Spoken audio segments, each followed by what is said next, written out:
KPBS Roundtable offers perspectives from those telling San Diego stories. Join us for weekly conversations with reporters and storytellers, adding depth and context to the headlines driving the news in the San Diego region. Listen wherever you get your podcasts.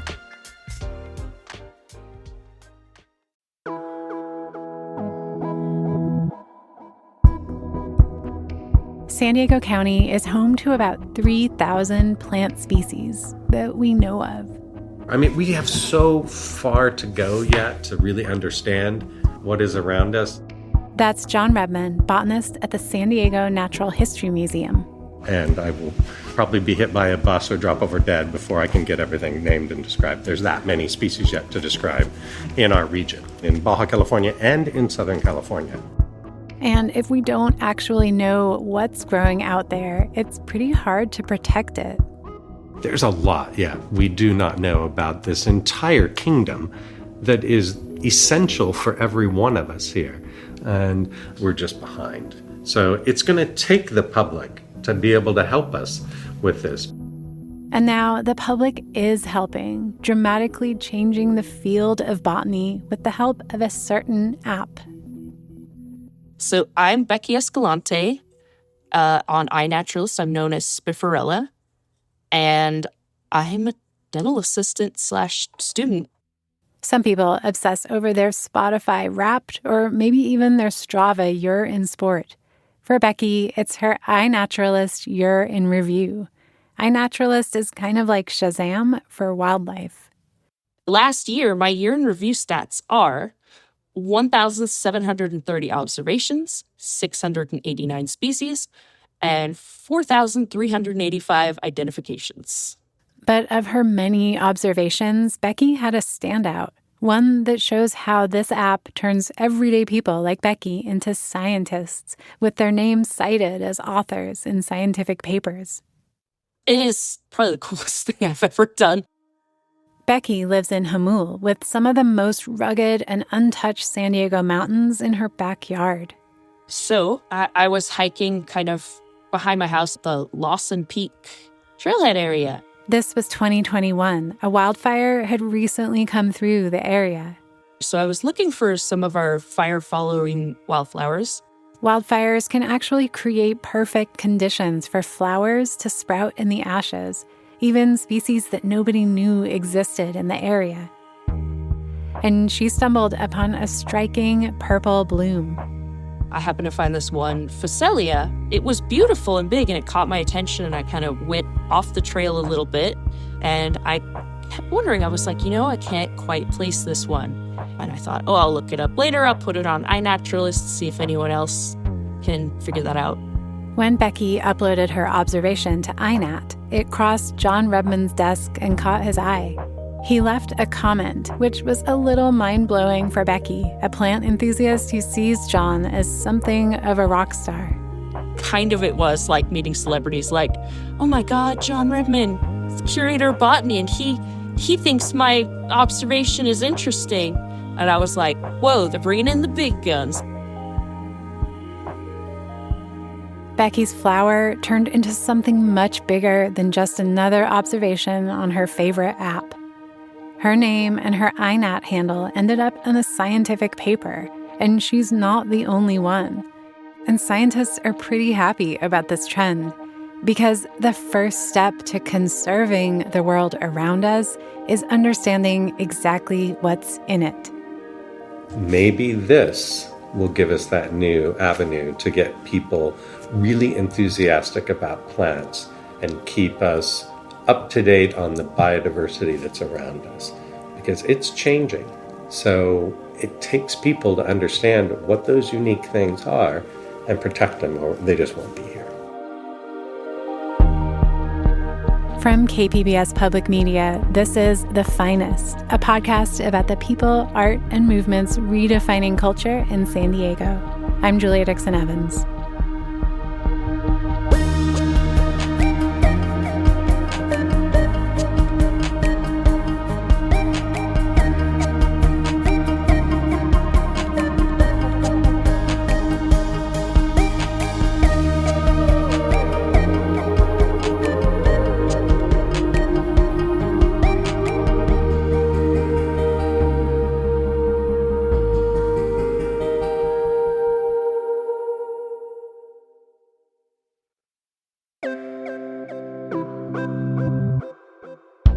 Becky's 4,000-something identifications on INAT are impressive, but John's are on a different level.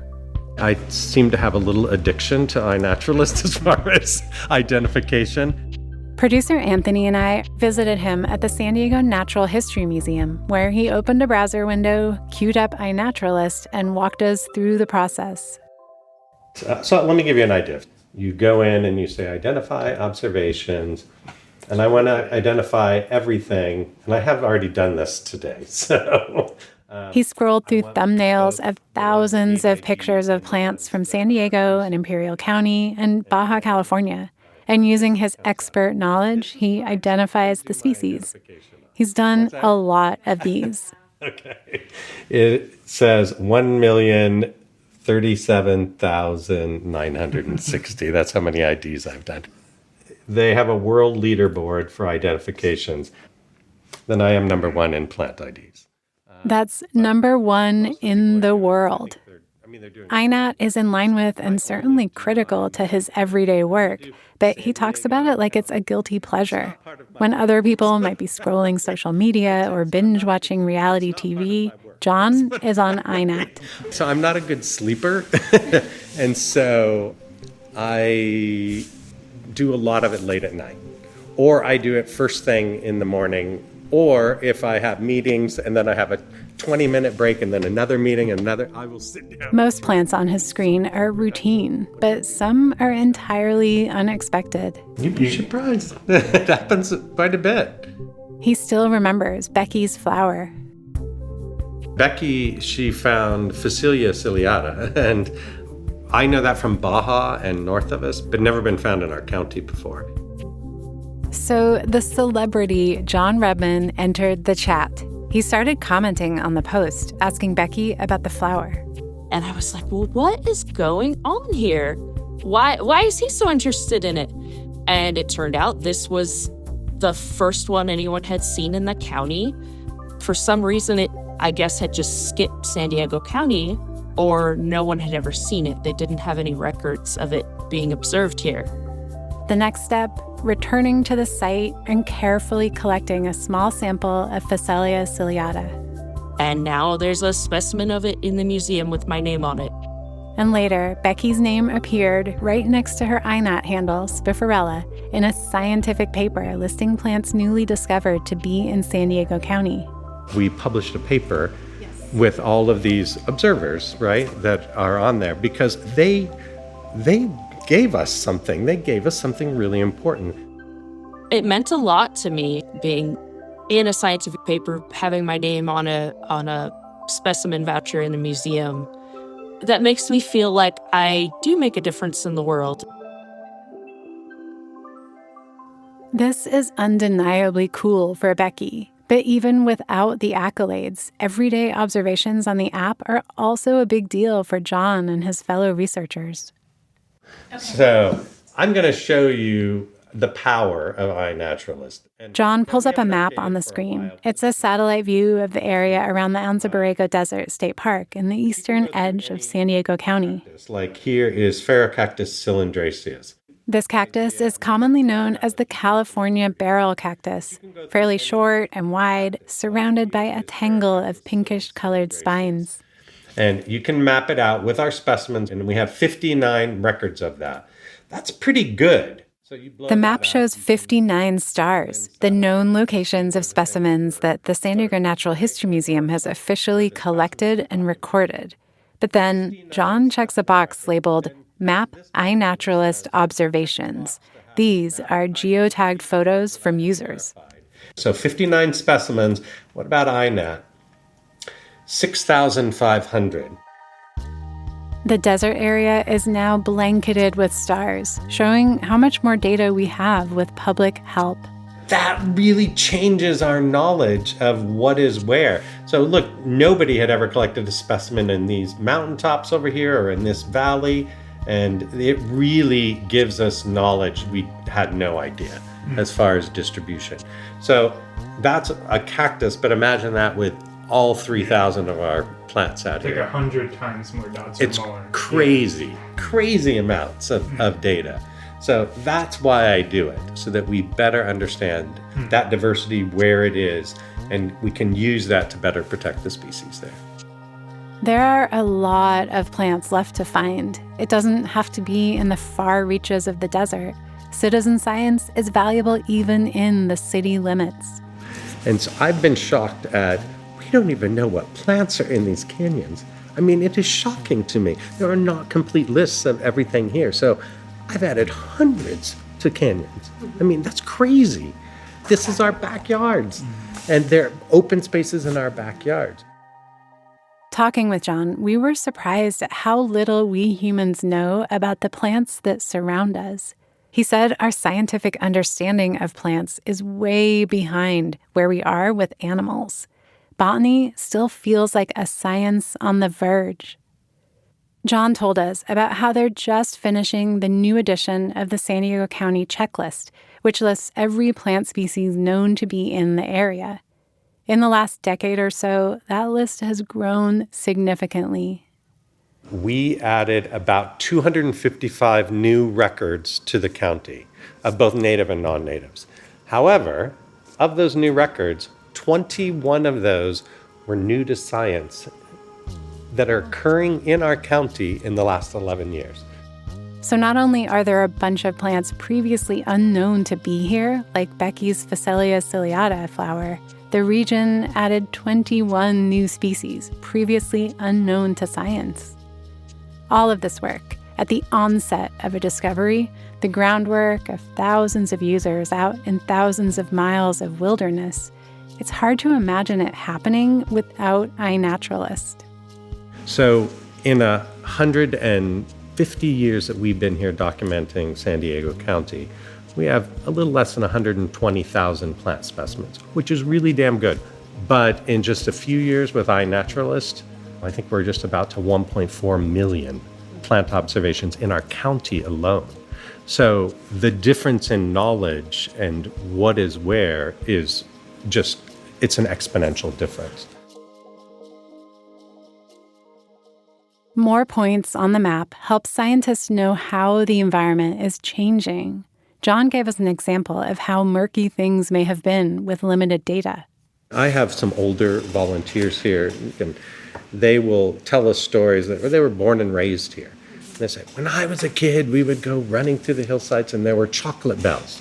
This species called Fritillaria biflora, and these are cool lilies that are kind of chocolate colored. And they said they were everywhere. Well, today, they're hard to find. But I can't tell you the amount of loss because we never documented all of that then.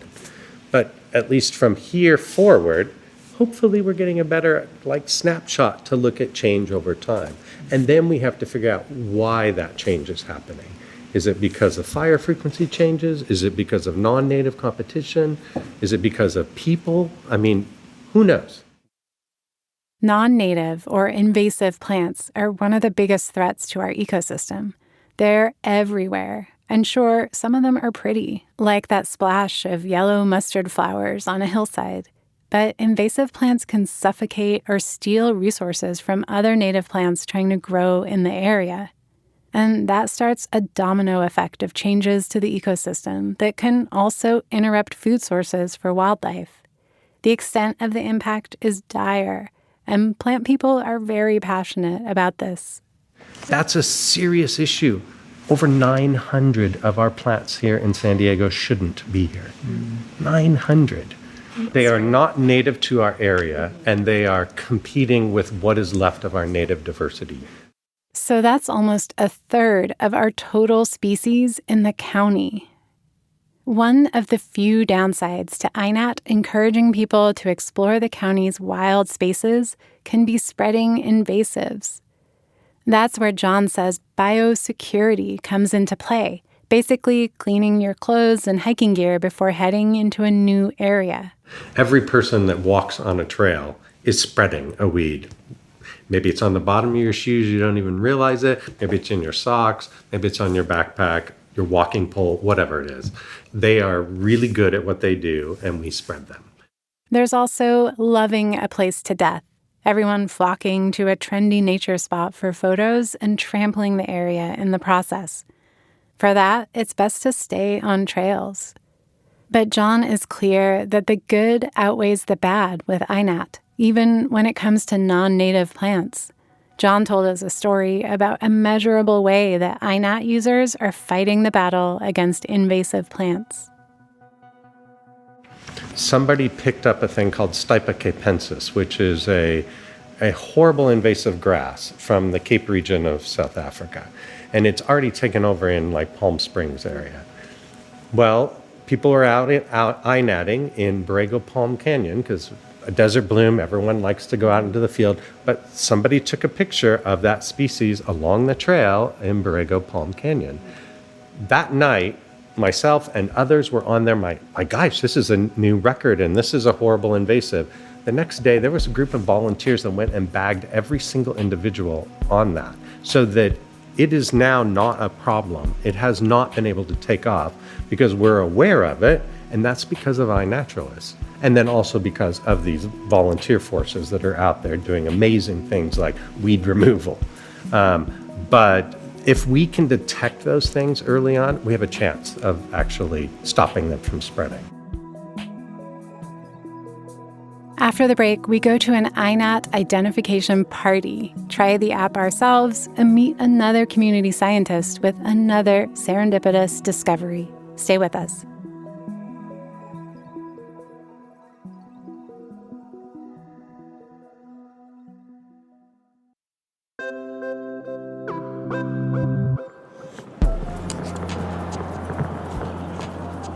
Producer Anthony and I arrived at Kendall Frost Mission Bay Marsh Reserve on a sunny Tuesday. On the north side of Mission Bay, along Pacific Beach Drive, tucked between the condos, resorts, and manicured parks, is a slice of how the entire bay might look if it were wild and untouched. Kendall Frost is a salt marsh habitat. It's a 16-acre expanse of coastal sage scrub, small ponds, and hundreds of different plants, bugs, birds, and aquatic animals.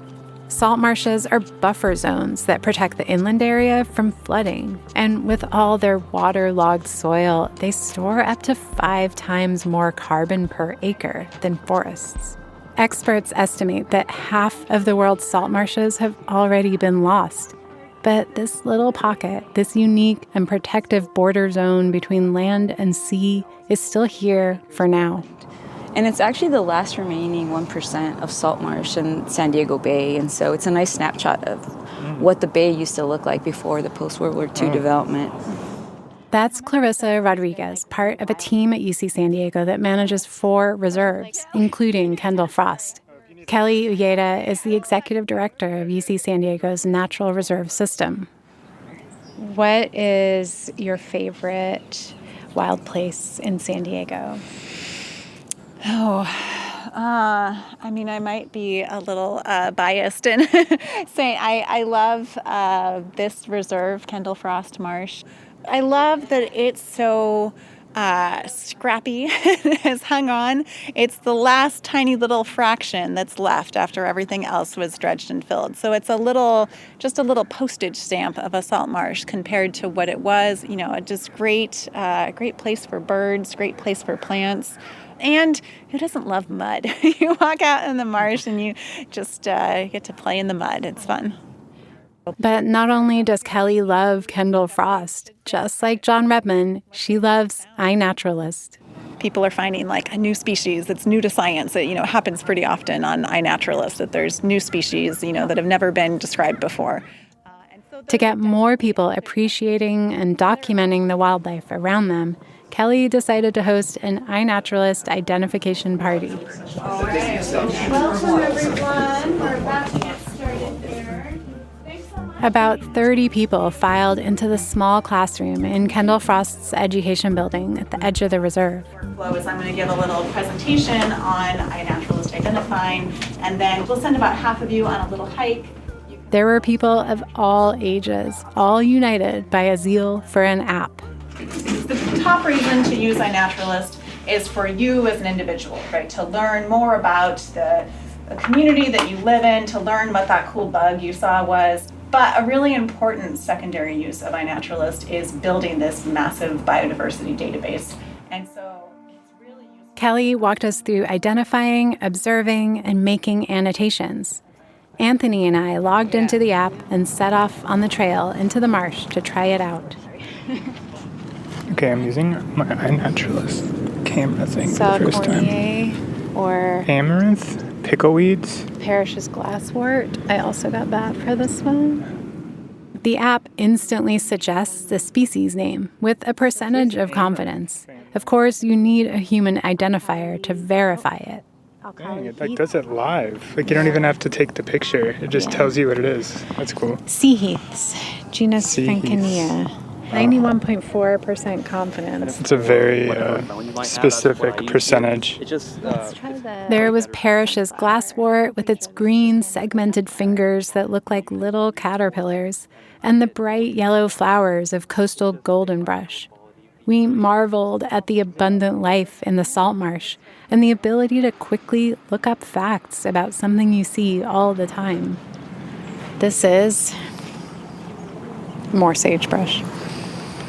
But you rub your fingers, and it is a very, strong, sagey, licorice-y smell. Oh, yeah. Dang. That's good. One of our favorites was Daughter. Clarissa stepped down towards the mud to show the class. Does anybody know what this orange, twisty, viney thing? Daughter, right?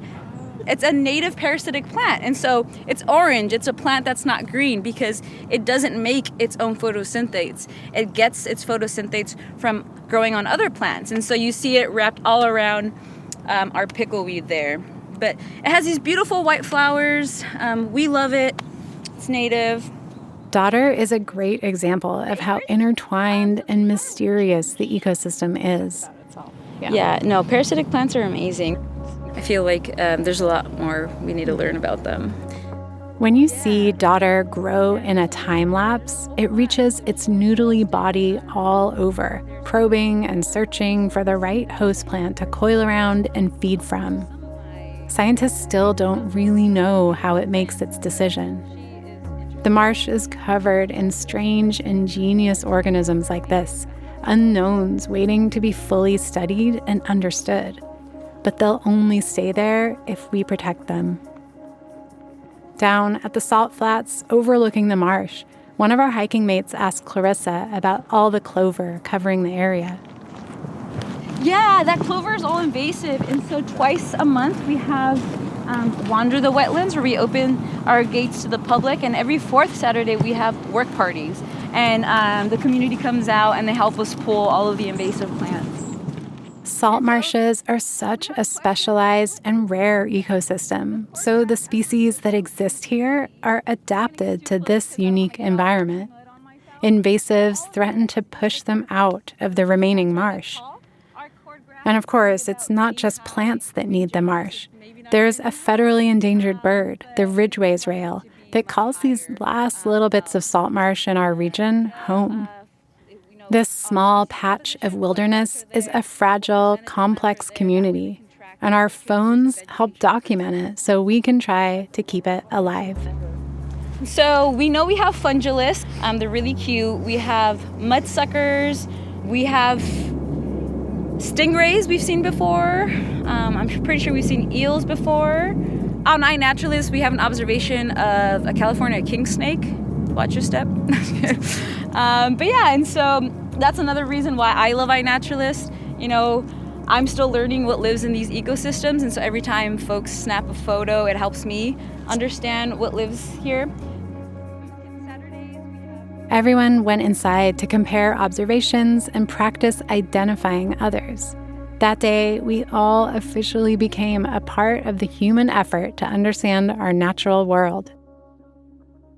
And one of the participants in the iNat identification party was a co-author on that paper about the new plant discoveries in San Diego, along with Becky. My name is Stephanie Crawford, and I don't know, I'm Stephanie. I'll be honest. What's your iNaturalist username? Oh, my iNaturalist. I think it's an eclectic enthusiast. Okay. And I think I have currently about 577 observations, and I've been using it for 9 years. Wow. Like Becky, Stephanie isn't a scientist by trade. but she's loved nature her whole life. Her childhood was split between San Diego and the Central Valley. Things at home weren't great, and nature became her refuge. That was my getaway, because you either went to school for safety or you went to nature. You don't go home. And so I just became obsessed with learning. Science became my obsession, and just learning everything. If I could be outside, the better. Plants, the better. She always dreamed of becoming a scientist, but a series of bad breaks and family tragedies kept her from a formal career in science. I've applied for more jobs. I have too many gaps because I'm the caregiver. So when anything happens in the family, you call Stephanie. So iNaturalist kind of became how can I do plants if I'm not working in plants or in nature? So I'm always just like, well, I don't necessarily have it as a job. I'm just going to keep doing it as a community member. And one day in 2021, she went out just near her house. Yeah, I was walking with my dog, and we decided let's go up a hill for something different. We always love the wildflowers that we find up there. And that would boom. There, I'm looking down in an area we kind of ignore because it's some oak trees. It's the last shade before you go up the hill. So we're just sort of hovering for one moment, and then I look down, and I'm like, wait, I don't know this plant. Has this always been here? The flower is purple with long, pointed petals, each with a distinct yellow circle at the base. She uploaded to iNat, and from there, it was the same story as Becky. John Redmond commented, asking her to bring in a specimen, and a new record was added to San Diego County. This one is called a Karoo tulip in the iris family. It's from South Africa, and it's a bit of a mystery how it got here. It seems a little far to have escaped from a garden. But even 5 years later, Stephanie still keeps tabs on the patch. I went and checked on it yesterday, and there they were, and they've changed. Actually, they now have more branching, and they've gotten bigger. You take pictures of it? Oh, tons. She's beautiful. It's a gorgeous plant. So this has become sort of like you feel almost like a responsibility to this. You're like the leading expert on this plant in San Diego. Sort of. While she might earn a salary doing something else, Stephanie is a scientist. Citizen scientists or community scientists have always played a huge role in botany. John showed us the herbarium at the Natural History Museum, started by lawyer Daniel Cleveland. We even saw some of the plants he collected and pressed himself. They're still there for studying to this day. On our way out, John showed us a display dedicated to his favorite citizen scientist, Ethel Bailey. During the Great Depression, she lost her entire life savings. She started photographing plants and selling prints to get by. And in her 60s, began a new career at the San Diego Natural History Museum. She worked into her 90s, making major contributions, including making one of the first comprehensive checklists of species in the area. Everyone has the chance to go down in botanical science history. Everyone has a chance to help unlock the mysteries of this biological web. What's one thing that you wish more people knew about the natural environment? Oh, how wonderful it is. Just get to know what really is nature, because I think people forget we are nature. We're not disconnected. You are nature just as much as the plants are. Everything decomposes. Everything lives and everything dies, so why not grow together? We talked to Stephanie on the deck by the Kendall Frost classroom. The iNat party had wrapped, and all the citizen scientists were wandering back to their normal lives. But some lingered, like us, not quite ready to tear our eyes away from the marsh and its strange creatures, all of which we helped document together. So hopefully it'll survive a little longer. Can you look out here and describe what we're seeing? It's beautiful, sunshine, it's nature.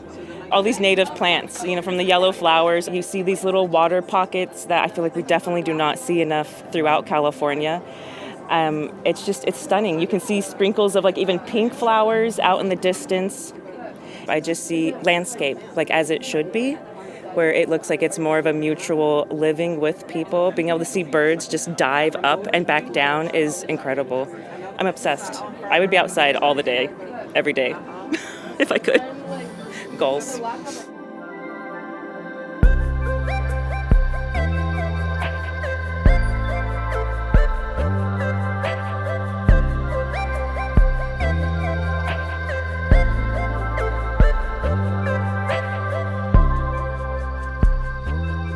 A special thanks to John Rebman, Becky Escalante, Stephanie Crawford, Kelly Uyeda, Clarissa Rodriguez, Margie Mulligan, everyone at the San Diego Natural History Museum, and our classmates at the iNaturalist Identification Party.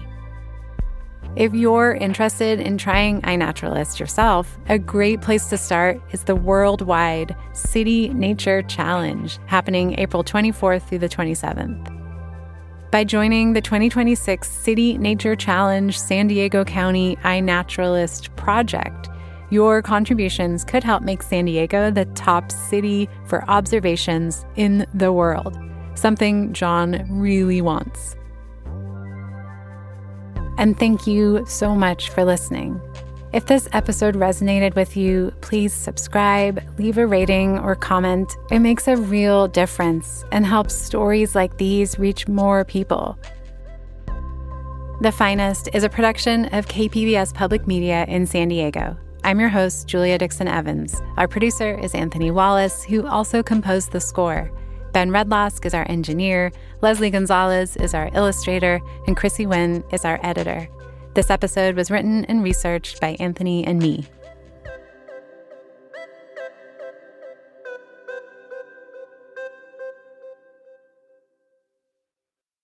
Hola friends, the Tijuana and San Diego borderlands are brimming with captivating stories of people whose lives are shaped by the connection between Mexico and the U.S. On the Port of Entry podcast, we delve into those stories. Listen to Port of Entry wherever you get your podcasts.